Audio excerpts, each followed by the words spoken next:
Kita beruntung jadi umat Nabi Muhammad.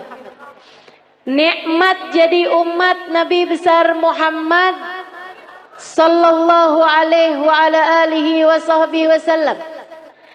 Katanya sahibul burdah, busyra lana ma'syaral islami inna lana minal inayati ruknan ghaira munhadimi lamma da'allahu bi akramir rusli kunna akramal umami.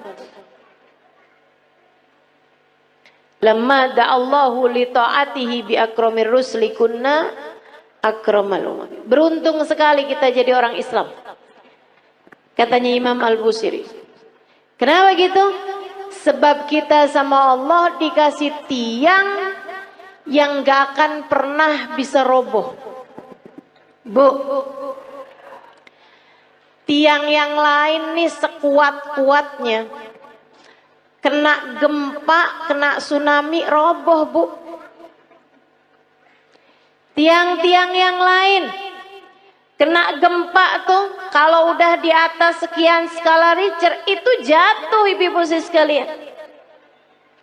Tapi kata sahibul burda, kita dikasih sama Allah subhanahu wa ta'ala tiang yang meski apapun saja terjadi, jangankan gempa bumi, jangankan badai, jangankan tsunami, jangankan angin topan, bahkan sampai huru hara kiamat sekalipun tidak akan pernah bisa merobohkannya. Siapa yang berpegangan dengan tiang tersebut, dia tidak akan pernah dihancurkan oleh Allah subhanahu wa ta'ala. Tiang itu adalah baginda kita, Nabi besar Muhammad. Makanya nih, buat ibu-ibu yang kadang suka ngerasa, ya Allah gimana sih nih mesti ngedidik anak-anak. Apalagi ngerasanya saya nih orang tua tunggal. Suami saya bapaknya anak-anak udah 3 kali lebaran kagak pulang.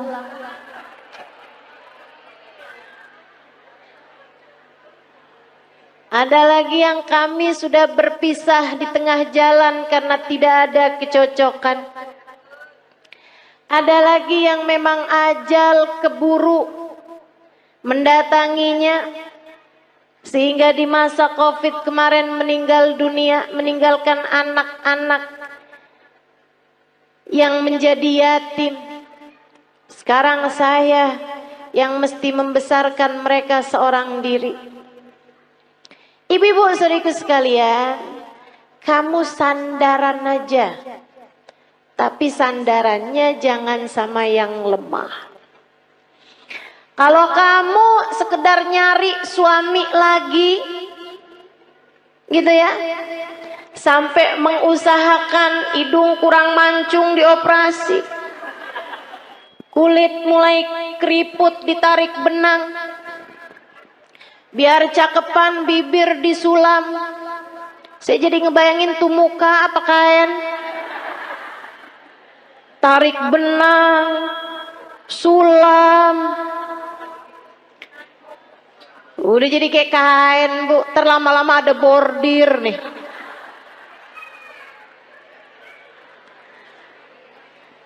Teman-teman saudariku sekalian, kalau kamu mengandalkan kecantikanmu atau mengandalkan seorang manusia lain seperti halnya suamimu yang dulu, ya kamu hanya berpindah dari satu tiang lemah menuju satu tiang rapuh lainnya.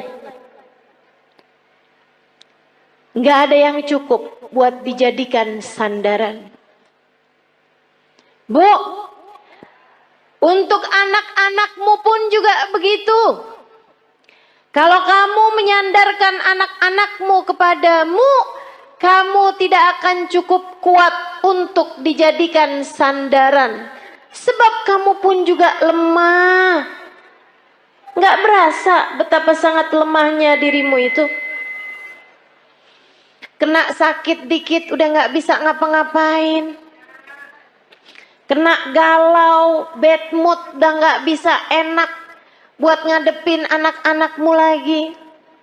Bawaan, ya Allah Ustazah, kenapa ya saya? Kok lagi kesel banget tuh Ustazah, ngelihat anak pengen saya telan.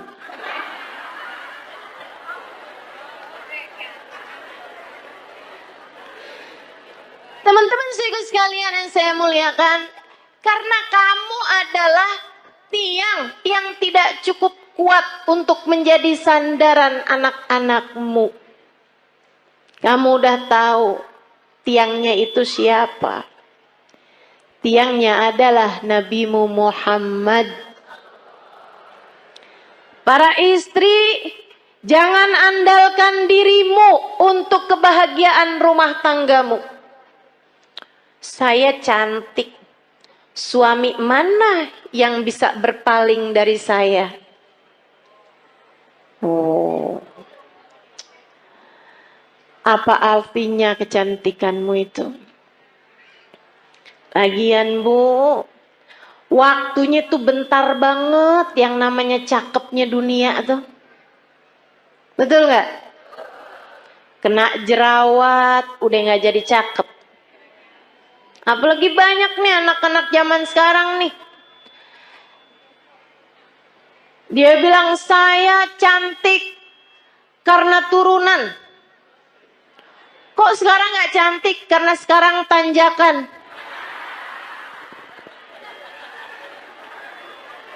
Banyak tuh. Saya cantik kalau di Instagram. Begitu lihat aslinya kagak. Kenapa gitu? Pakai filter banyak banget. Filter biar kelihatan kurus. Filter biar kelihatan mulus. Aduh. Jangan andalkan kecantikanmu. Ia sangatlah rapuh. Saya perempuan yang pinter. Pinter apa?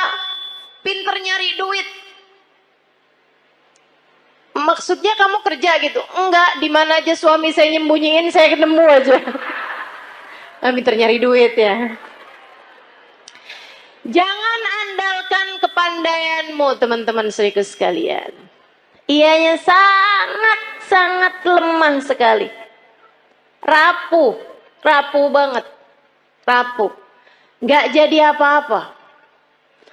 Untuk bisa bikin rumah tanggamu harmonis, rumah tanggamu dalam damai, kamu perlu tiang yang kuat untuk jadi sandaran.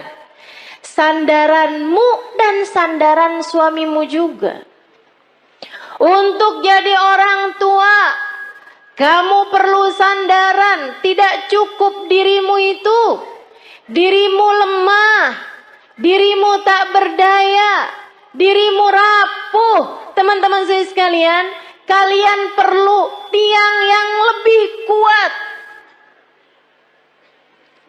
Ustazah, ibadah saya banyak kok. Saya akan baik-baik saja Ustazah dengan ibadah saya. Enggak. Seberapa banyak kamu bisa ibadah? Apa yang kamu andalkan dari ibadahmu? Udah deh, saya tahu.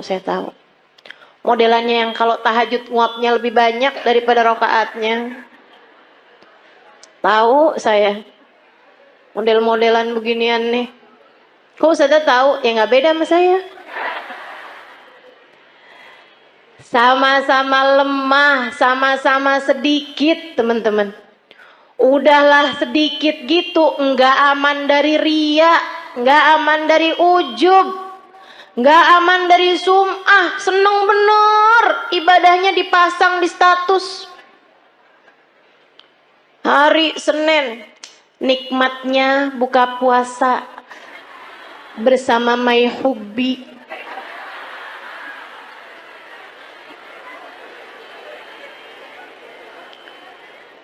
Bangun tahajud jam 2, nulis di status, ibadah terbaik adalah sholat di waktu malam.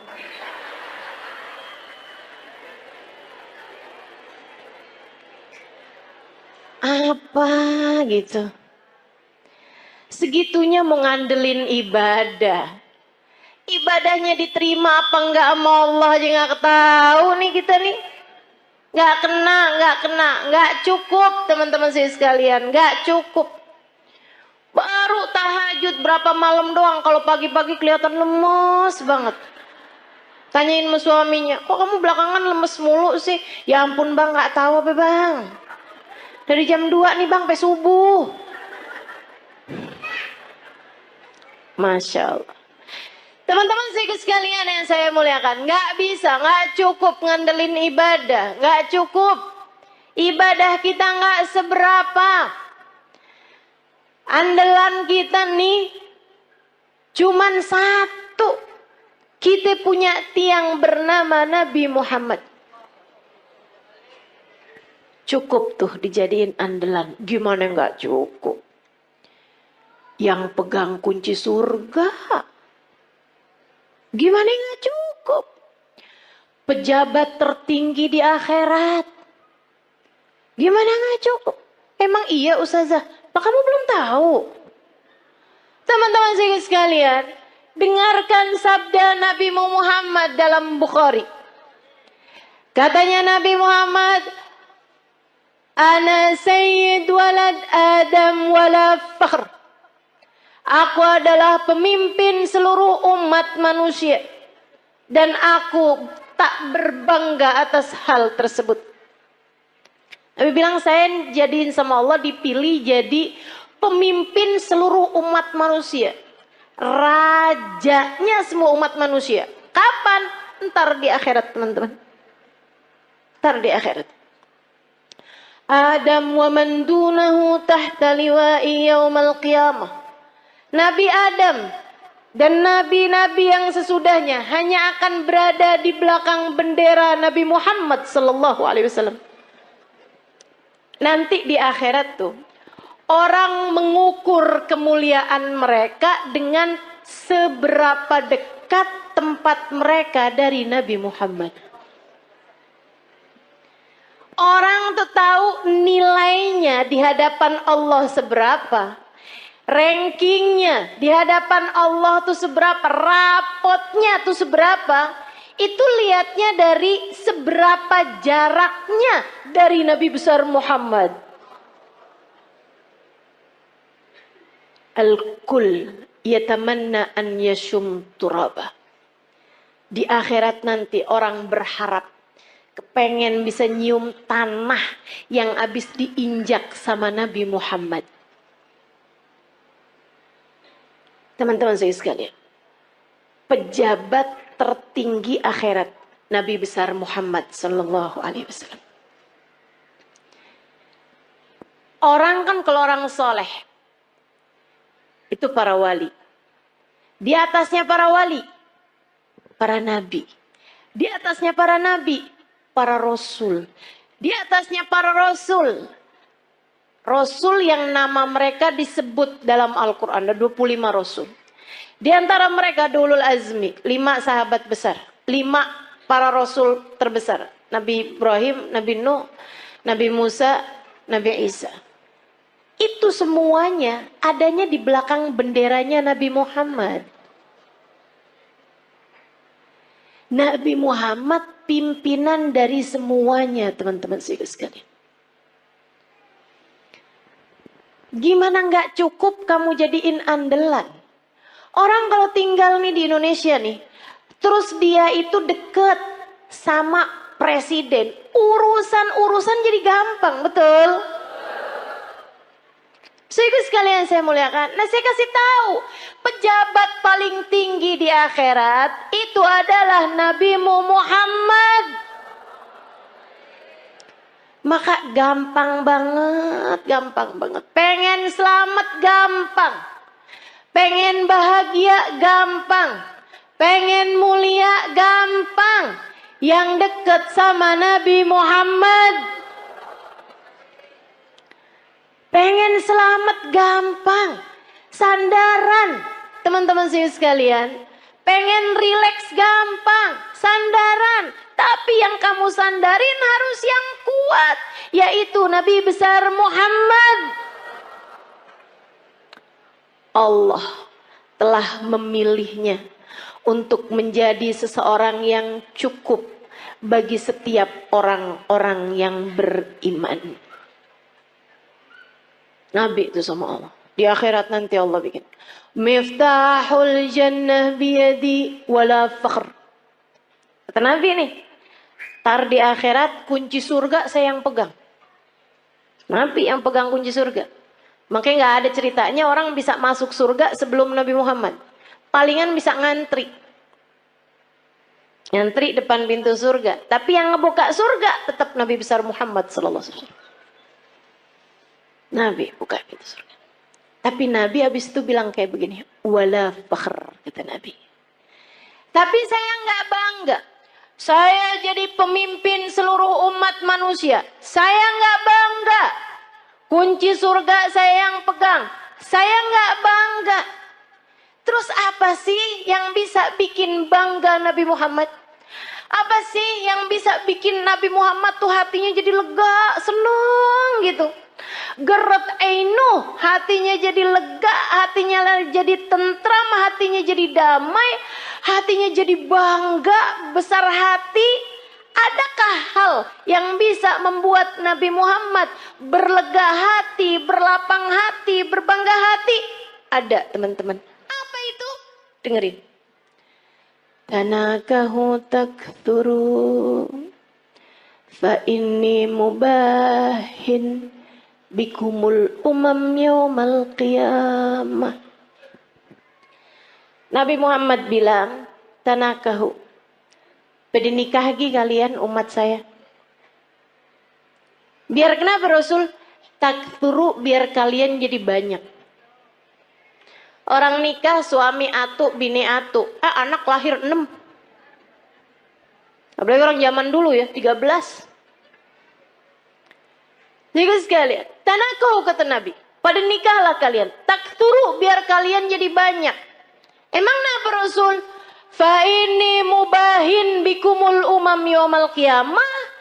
Karena aku akan berbangga dengan banyaknya kalian. Jumlah umat saya di akhirat nanti. Nabi dipegangin kunci surga kagak bangga. Nabi jadi orang pertama melewati jembatan, orang pertama masuk surga. Nabi gak bangga.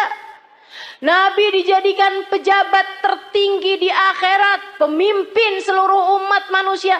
Nabi nggak bangga. Nabi dijadikan yang terdepan. Nabi-nabi yang lain hanya ada di belakang benderanya Nabi Muhammad. Nabi nggak bangga. Yang dibanggain sama Nabi kita. Nggak GR. Saya sih iya. Jadi nggak ada yang bisa bikin saya harus minder di atas muka bumi ini. Sebab saya umat Nabi Muhammad. Saya yang diinginkan keselamatannya di akhirat nanti oleh Nabi Muhammad. Saya yang kalau ada apa-apa Nabi Muhammad berkenan sujud kepada Allah untuk menyelamatkan saya. Termasuk kamu. Kamu juga iya. Teman-teman saya sekalian, jangan pernah minder. Kamu umat Nabi Muhammad. Syaratnya cuma satu. Sampai mati tetaplah jadi umat Nabi Muhammad. Sampai mati tetaplah jadi umat Nabi Muhammad. Sebab kalau kamu sampai mati tetap jadi umat Nabi Muhammad, keselamatanmu adalah puncak cita-cita tertinggi Nabi Muhammad. Kalau kamu mati, bawa iman, bawa Islam, bawa cinta di hati kamu, Nabimu tidak berkenan menikmati surga sebelum kamu masuk di dalam surga. Mau iri sama siapa kita? Kita. yang disayang-sayang sama Nabi Muhammad. Anak-anak kita. Makanya jangan berani ngomelin anak, Bu. Saya bilangin dah. Ini serius nih saya nih. Serius banget. Jangan berani-berani bentak anak, apalagi bikin hati anak jadi kecil. Ibu-ibu, Nabi Muhammad sudah membesarkan hati umatnya. Anakmu adalah bagian dari umatnya. Masa kau udah dibesar-besarkan hatinya sama Nabi Muhammad, kemudian kamu tega untuk mengecilkan hati anak-anakmu sendiri? Kamu tuh nak, bego bener sih.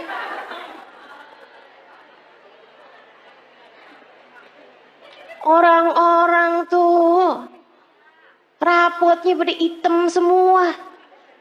Nah kamu yang hitam cuma 2. Itu juga pelajaran olahraga sama kesenian.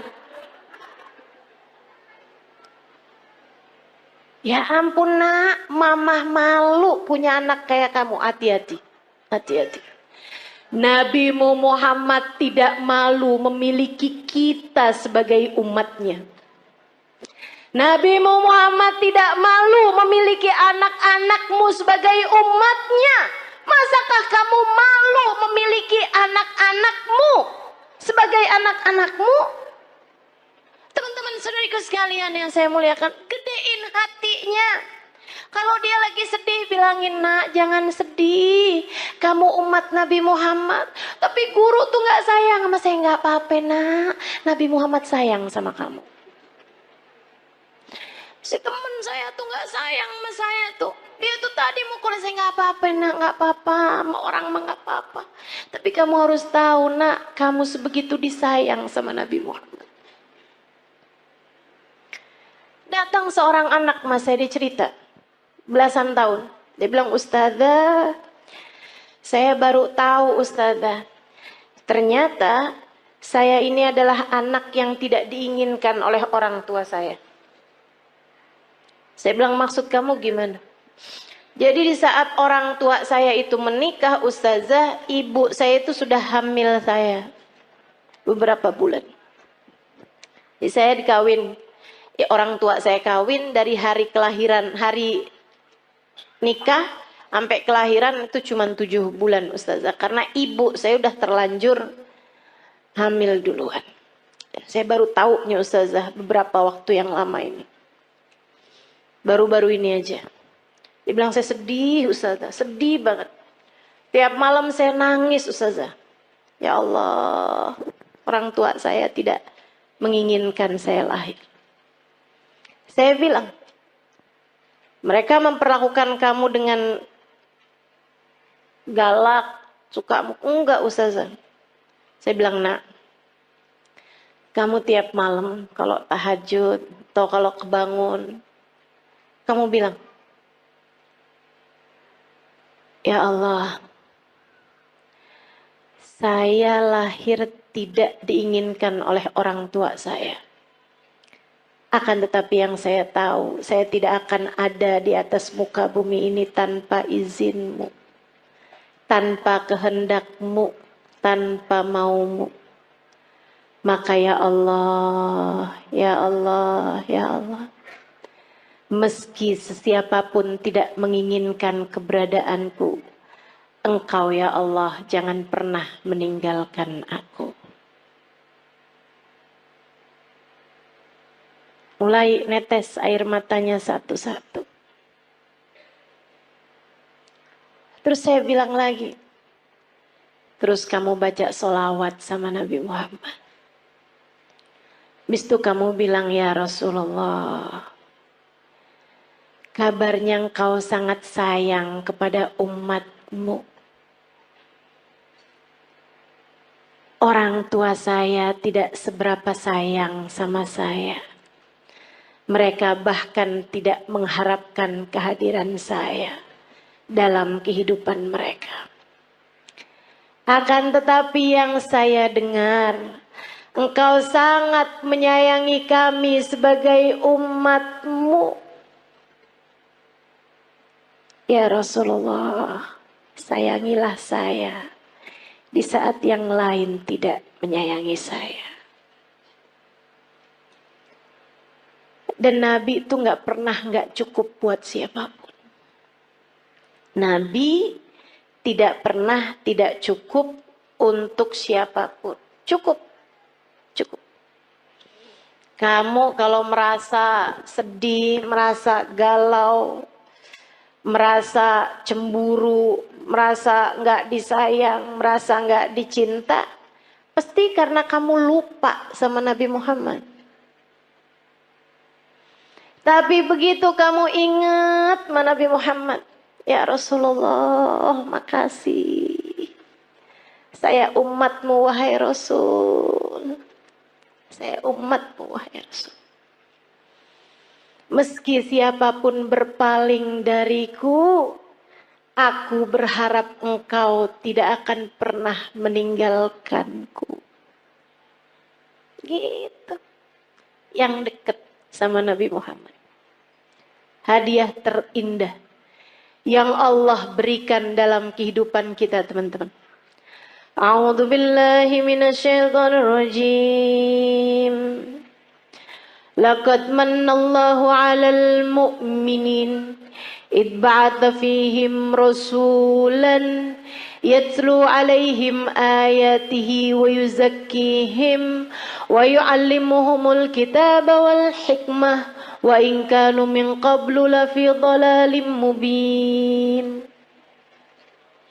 Laqad manallahu 'alal mu'minin. Allah telah sungguh-sungguh menghadiahi hadiah terbesar bagi orang yang beriman. Apa nih hadiah terbesar yang Allah berikan kepada kita nih? Kita sebagai orang yang beriman sama Allah dikasih apa? Rumah yang mewah, mobil yang bagus, dikasih tampang yang cakep-cakep. Kayaknya enggak juga. Kita lihat orang kafir-kafir pada punya rumah besar-besar. Kita lihat orang kafir-kafir dikasih muka cakep-cakep dari kita. Dikasih hidung lebih mancung-mancung dari kita. Dikasih duit lebih banyak daripada kita. Ternyata bukan itu hadiah besar yang Allah berikan dalam hidup kita. Karena teman-teman, orang punya harta banyak belum tentu bahagia. Makanya Allah waktu bilang hadiah paling besar Allah berikan kepada orang yang beriman bukan harta, bukan rupa, bukan tahta. Akan tapi yang Allah bilang, "Ibba'atsa fihim rasulan." Telah aku utuskan untuk kalian Nabi Muhammad. Hadiah terbesar buat kita sekalian. Mudah-mudahan kita bisa rengkuh hadiah ini. Mudah-mudahan bisa kita deketin Nabi Muhammad. Mudah-mudahan kita bisa jadi orang yang gak ditinggalin sama Nabi Muhammad. Gimana tuh caranya Ustazah? Biar gak ditinggalin sama Nabi Muhammad. Nah, ini saya mau kasih tahu. Cara biar Nabi Muhammad gak tinggalin kita. Gimana caranya? Jangan tinggalin Nabi Muhammad. Nah, itu ada caranya. Jangan pernah tinggalin Nabi Muhammad. Untuk apapun dan untuk siapapun, teman-teman saudara sekalian. Jangan pernah tinggalin Nabi Muhammad untuk siapapun dan untuk apapun. Jangan tinggalin ajaran Nabi Muhammad untuk siapapun dan untuk apapun. Dulu sebelum nikah nih melaki yang ini nih, kerudungan rapi. Ke tukang sayur aja gak pernah ketinggalan. Ngejar bakso aja relaan baksonya yang pergi dah. Daripada keluar gak pakai jilbab. Karena gak mahram sama tukang bakso. Giliran kawin suaminya bilang, kamu kayaknya kalau kayak pakai kerudungan kayak kelihatan lebih tua 10 tahun dah dari aslinya. Emang iya ya, ya udah deh nggak apa-apa deh saya nggak usah kerudungan lah. Kamu tinggalkan ajaran Nabi Muhammad untuk seseorang. Kalau udah kamu tinggalin, jangan salahin siapa-siapa kalau kamu ditinggalin sama Nabi Muhammad. Ada adik-adik nih belum nikah. Dia pacaran. Dek, saya bilangin. Setiap kali kamu berduaan sama pacar kamu tuh, itu yang ketiganya setan. Kalau udah yang ketiganya setan, artinya nggak akan ada Nabi Muhammad. Halo? Itu udah teori pasti tuh. Itu udah prinsip pasti tuh. Nabi nggak akan mau berada dalam kumpulan ada setan di situ. Ya udah kalau gitu setannya suruh pergi Ustazah. Nah kamu terlanjur panggil. Nggak segampang itu. Nggak segampang itu. Sehingga sekalian yang saya muliakan. Ma khala rajul wa mra'ah illa wa syaitan thalithuhuma. Tidaklah berdua-duaan laki-laki dan perempuan, melainkan yang ketiganya adalah setan. Udah pasti. Jadi orang kalau lagi pacaran berarti dia ninggalin Nabi Muhammad. Tinggalin tuh Nabi Muhammad sama dia. Jangan salahin siapa-siapa kalau Nabi Muhammad kemudian meninggalkanmu. Makanya Nabi Muhammad bilang, ma yazni zani hina yazni wa huwa mu'min. Orang kalau lagi berzina saat masih dalam hari-hari dia belum bertaubat dari perzinaannya, masih ntar ketemuan lagi, ntar habis itu janjian ketemuan lagi, ntar check in hotel misalnya dan lain sebagainya. Teman-teman saudaraku sekalian, maka katanya Nabi Muhammad, kalau dia meninggal dunia di masa-masa itu, tidak akan meninggal dunia sebagai orang yang beriman. Imannya udah kecabut dari dalam hatinya, na'udzubillah. Jangan. Maka adik-adik, ini ada nggak sini orangnya? Perasaan depan saya banyak nenek-nenek nih. Emang zaman sekarang tuh umur perempuan suka nggak kelihatan. Kalau dari muka nih suka nggak kelihatan dah emang. Ya, kelihatannya dari dengkul. Kalau udah per 15 menit ganti posisi, tuh.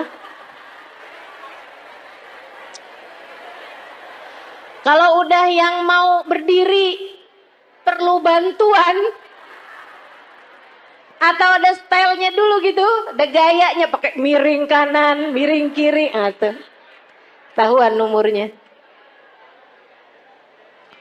Uban udah nggak kelihatan sekarang. Udah pakai jilbab kan? Kadang-kadang juga disemir ya kan? Diwarnain merah, hijau, kuning. Gak kelihatan umur dari rambut. Udah dah paling bener. Ciriin umur orang dari dengkul, bener dah. Kok Ustazah tahu? Nah saya juga gitu. Berasa banget dari atas umur 40 tahun emang bener-bener tuh. Adik-adik sekalian, siapapun darimu yang sekarang sedang terjebak cinta yang tidak halal, segeralah tinggalkan atau minta dia untuk menghalalkanmu dalam pernikahan. Lamar saya atau tinggalkan saya. Sebab saya hanya punya hidup sekali, tak akan saya habiskan dengan berlimang dosa. Mau hidup cuman sekali-sekalinya nggak barengan sama Nabi Muhammad? Jangan mau, Dek. Mau hidup yang cuman sekali-sekalinya kamu jauh dari Nabi Muhammad? Jangan mau. Nabi Muhammad tuh andalan kita semuanya. Ustazah, urusan dunia nih, rezeki nih yang paling jadi pikiran saya, Ustazah. Paling pikiran saya nih mau urusan rezeki dah ustazah. Emang bisa ya ustazah kita ngandelin Nabi Muhammad? Bisa banget. Teman-teman saya sekalian, bisa banget. Ada dulu orang miskin banget. Ini terjadi di tempatnya Khalifah Al-Ma'mun. Ya, zaman berapa ratus tahun silam. Sehingga sekalian saya muliakan, ada orang miskin banget. Dia istrinya mau melahirkan gak punya duit. Barang-barang mau dijual juga gak ada. Mau beli nih buat sekedar persiapan bayinya gak punya. Miskin banget. Istrinya bolak-balik bilang nih gimana nih ntar ya. Mudah-mudahan hari ini kita dapat rezeki. Ternyata enggak. Insya Allah mudah-mudahan kita dapat kelebihan rezeki nih besok hari. Ternyata enggak. Akhirnya dia bingung. Dia datang ke makam Nabi besar Muhammad sallallahu alaihi wasallam. Ziarah ke makam Nabi Muhammad. Nangis. Orang sana memang. Orang Madinah. Dia datang nangis di makam Nabi Muhammad SAW. Rasulullah, saya umatmu nih Rasul. Gini amat ya nasib saya. Istri saya mau melahirkan anak saya Rasulullah. Dan istri saya umatmu, anak saya umatmu. Ya Rasulullah, tolongin saya. Malam harinya dimimpiin Nabi Muhammad SAW. Mimpiin Nabi. Sama Nabi dibilangin. Emang segampang itu ya Ustazah mimpi Nabi Muhammad? Iya, buat sebagian orang. Yang apa Ustazah? Yang hatinya bersih. Ya, jadi itu istilah mimpi Nabi Muhammad tuh teman-teman. Itu tuh gampang buat sebagian orang yang hatinya bersih. Tapi Ustazah ada kok orangnya kayaknya nggak bersih-bersih amat deh hatinya. Misal. Dia tuh ustazah suka banget gitu. Atau kamu ngerasa misalnya gitu ya. Hati saya gak bersih-bersih amat. Tapi saya gampang tuh ngimpi Nabi Muhammad. Hati-hati.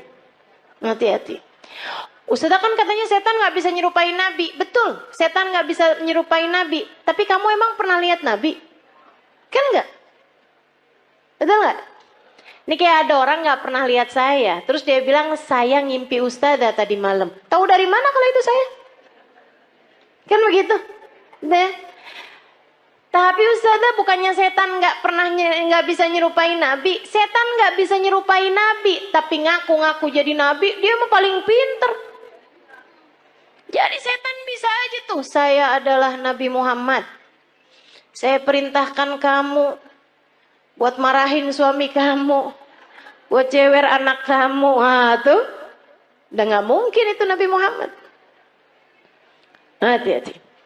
Nah, Nabi Muhammad tuh paling gak tega sama orang miskin dengan syarat hatinya bersih. Makanya Maulid Simtuturar ada bahasa gini. Dan itu saya senang bacanya. Ya, saya senang semua kalimat-kalimatnya Habib Ali Habsyi ya. Tapi yang ini kayak gimana gitu. Aduh, Nabi romantis banget dah. Katanya Habib Ali Habsyi, "Idza da'ahul miskinu ajabahu ijabatan muajjalah." Nabi kalau dipanggilnya sama orang miskin datangnya pasti cepet-cepetan. Nabi itu. Dari masa hidupnya Nabi Muhammad. Kalau ada orang kaya ngawinin, Nabi datang juga. Tapi nggak selalu paling awal. Tapi kalau ada orang miskin ngawinin, Nabi datang duluan sebelum yang lain-lain. Enak banget ya? Sampai sekarang juga Nabi tuh kayak gitu. Jadi Bu, kalau kamu ngerasa ya ampun rezeki sulit banget di dunia, tenang. Nabi kalau dipanggil sama orang miskin datangnya cepat. Maka deketin Nabi Muhammad sallallahu alaihi wasallam. Tuh kayak si laki-laki tadi itu yang istrinya mau melahirkan. Ya Rasulullah, malam harinya ngimpiin Nabi Muhammad. Kata Nabi Muhammad gile, "Pak, pergi ke khalifah." Khalifah tuh kayak presiden gitu.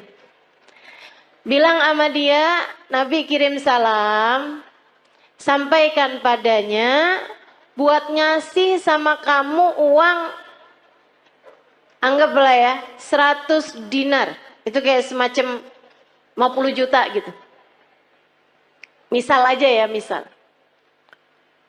Bilang sama dia, kata Nabi Muhammad, sholawat kamu yang tadi malam, itu pas 10.000. Udah tuh. Habis itu dia kebangun. Aduh bingung juga nih. Seneng ngimpi Nabi, seneng dikasih isyarah. Tapi kan caranya kan nggak normal nih, nggak wajar. Masa mau datang ke rumahnya orang khalifah pula belum tentu diterima, belum tentu dibukain pintu ibu ya. Akhirnya dia datang ke seorang syekh, seorang ulama. Pada zaman itu tuh pejabat-pejabat masih sangat menghormati ulama. Walaupun ulamanya miskin. Diceritain, kata ulama tersebut, ya udah ayo kalau gitu. Pergi kita ke khalifah. Nyampe di rumahnya khalifah, bukan khalifah bahkan ya, gubernur, mohon maaf. Pergi ke tempatnya gubernur, akhirnya kemudian karena yang datang ulama maka diperkenankan ketemu. Memang lumayan deket nih si ulama ini, syekh ini sama gubernur. Dia bilang, Pak Gubernur, saya ini datang kemari nih mau menyampaikan hajatnya tetangga saya ini. Silahkan kamu sampaikan.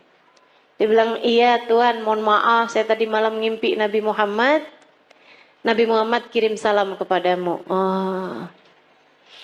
Nabi Muhammad bilang, Tuhan harap memberi kepada saya uang 100 dinar. Udah mulai curiga, oh dia datang nih mau minta duit nih. Nabi Muhammad bilang, katanya solawat Tuhan yang tadi malam sudah sampai 10.000 solawat. Langsung gubernur tersebut berdiri, kemudian dia ambil uangnya, dia kasihin 100 dinar. Dia bilang, ini Pak. Orang sampai kaget-kaget. Dia bilang, ini dari Nabi Muhammad untukmu. 50 juta tadi nih. Dia ambilin lagi. Ini dari saya untuk kamu. Untuk hajat kamu itu. Masih dia ambilin lagi. Dan ini hadiah dari saya karena kamu telah memberi kabar gembira buat saya. Dia bilang, kok bisa Tuhan langsung bermurah hati seperti itu? Dia bilang, saya ini dari sejak muda gak pernah ninggalin sholawat tiap hari 10.000 kali. Orang soleh ya. Padahal gubernur tuh. Tapi sangat soleh. Waktunya jadi sholawatnya sholawat yang pendek. Tapi bacanya 10.000 setiap hari. Dia bilang, saya nggak pernah cerita-cerita sama siapapun. Bahkan istri saya aja nggak tahu. Dia bilang, sampai tadi malam saya kelelahan yang luar biasa. Saya baca terus sholawat tapi ketiduran. Habis itu saya kebangun lagi, ya Allah sholawat saya udah berapa nih. Saya lanjutin sholawat lagi, capek banget sampai ketiduran. Saya baca lagi sholawat sampai ketiduran. Dia bilang, saya nggak tahu jumlah sholawat saya berapa, tapi saya doa aja ya Rasulullah, kalau sholawat saya sampai 10.000, tolong kasih tahu saya wahai Rasul. Dia bilang, hari ini kamu datang membawa kabar gembiranya dari Nabi Muhammad. Makasih banyak Pak. Masya Allah. Tubuh orang susah-susah datang ke Nabi Muhammad beres. Emang Nabi mah andalan, teman-teman saya sekalian. Orang bawa penyakit, kalau yang dideketin Nabi Muhammad beres semuanya, ibu-ibu saya sekalian, beres semuanya. Nabi itu udah dipanggil-panggil tuh cepet nyampe-nya. Ibu sekalian saya muliakan. Banyak cerita-cerita mengenai orang-orang yang sakit datang kepada Nabi Muhammad. Sakit yang mustahil buat sembuh aja bisa sembuh. Udah banyak sekali. Makanya udah nggak usah susah. Yang penting dalam hidupmu itu jangan pernah tinggal Nabi Muhammad. Gimana caranya?